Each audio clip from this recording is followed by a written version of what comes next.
Now let us wrap up this discussion with some specific emphasis on the vital work we have to do as the wives of the Allah Master J-Man.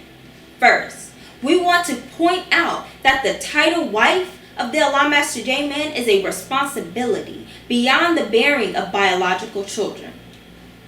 In the Book of Femininity it says, one of our purposes is to teach our women and girls how to fulfill their obligations as wives and the mothers of the future generations. In the Book of Femininity section entitled, The Woman's Role, it begins with the young Muslim girl's training under the mother as a daughter, then wife, then mother, friend, and sister. Notice, the function of wife is to come before the role of mother. Therefore, we must properly place this term mother and the responsibility of the wife to the husband and of the mother to the children, specifically the Muslim girls or daughters.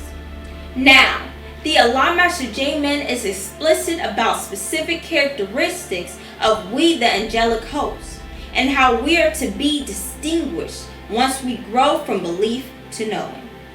The term daughter is used by secret society groups, and the Holy Quran specifically states that there were those who falsely attribute sons and daughters to Allah.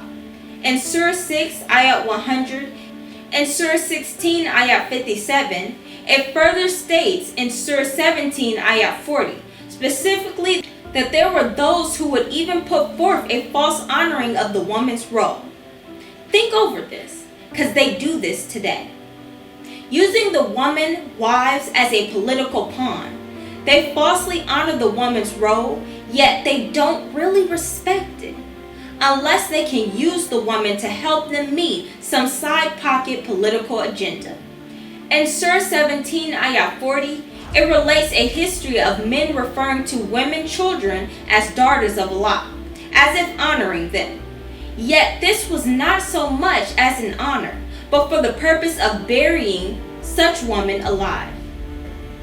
Now you know, the Allah Master J-Man would not tolerate a malefactor student dictating to his wives. He is the only dictator for us.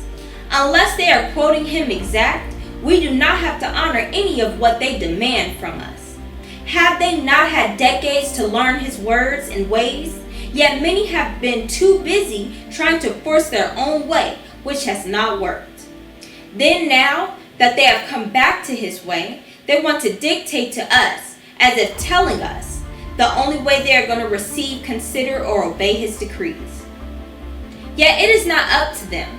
It is up to him how they are supposed to receive it. He dictates to us how to prepare a good meal of decrees for them. Yes, the ultimate book has to be put into book form.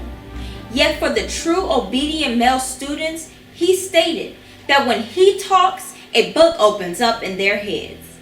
All they need to do is hear it from his mouth, and they obey without hesitation. If we the knowers have to wait until the book is in that complete form before we obey it, then there will be no angels being moved to produce the book at all. Somebody has to hear and obey. Then that group can write for the others, who may not yet have the reverence necessary to listen carefully. That's why we have a wives' council meeting, extracting and examining key instructions. Who will be the obedient male students who can simply hear and obey, and protect the mothers as they type the book for others? If we have obstinate males attempting to dictate to us that they cannot receive anything from the decrees until it is fully typed out, that is just a ploy, a tactic to delay time, so they can keep playing their malefactor Mr. Big Stuff games over the body. As knowers, they should not have to be babied. It is not for any male to demand to the mothers on a clearly audible decree that instructs them of a thing that, oh no sister, you have to type that out for me. As if hearing it direct from his mouth is not good enough. He said his voice is more powerful than the pen. We put it in book form for those of a lesser degree of understanding, not for someone calling themselves a royal family, not for someone calling themselves pillars and elders of the brain. The true royal family, pillars and elders of the brain, are the ones who help protect the mothers by enforcing what she is giving from the decrees to pass down to them. The true obedient children of the house are supposed to hear and obey, not just read and obey. In fact, he even stated that we the mothers in some cases do not even have to allow them to hear the decree. He stated, "You're going to allow them to get by you to me?" All we have to do is make sure we are transmitting to them what he gives us on the decree without adding our 2 cents. However, we know this is to be established once we have been cleaned up, once we have been perfected. This is why we must get a better understanding of the role of the wives of the Allah Master J-Man. And stay alert for the work of the devil mentality in the males that lurks to influence and position midwives amongst us. We have this term midwife from the history of Yaqub. The midwives worked for Yaqub against their own people. In the history of Yaqub, he employed these women as nurses, midwives, to inject or prick the brains of our new generation, as a reminder that we the mothers should remain ever alert of those characteristics amongst us today, who may have been victimized by the slight of men and mankind, to do the bidding of the political agenda of some male other than the Allah Master J-Man himself. That's why, as a Muslim girl in training, you must first receive certification in a general class of civilization, where you will learn how to keep house. We have to keep house, MOC. Get mastery over the house, as the messenger teaches us in Fall of America chapter 42. Lest others rob us of the mastery over the house. You must learn to raise children. We used to say rear in general, yet now we say raise them to be head and not the tail, to be part of the Godhead, take our seat besides our husband in oneness.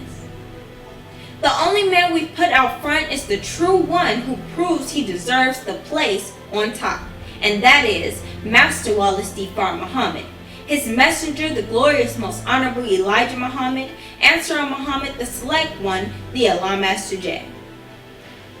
Therefore, we must learn to take care of that husband, for he, the Allah Master J-Man, is the one that opened our eyes to recognize the reality of our eternal self-identity as the originator and creator of all, and the mother of civilization. Therefore, only he deserves the right to dictate to us. Only he deserves the right to teach us how to cook and prepare food for our families at home in the house he has given us. Therefore, we serve our children only that which he gives us, which is best for the family we have been blessed to produce.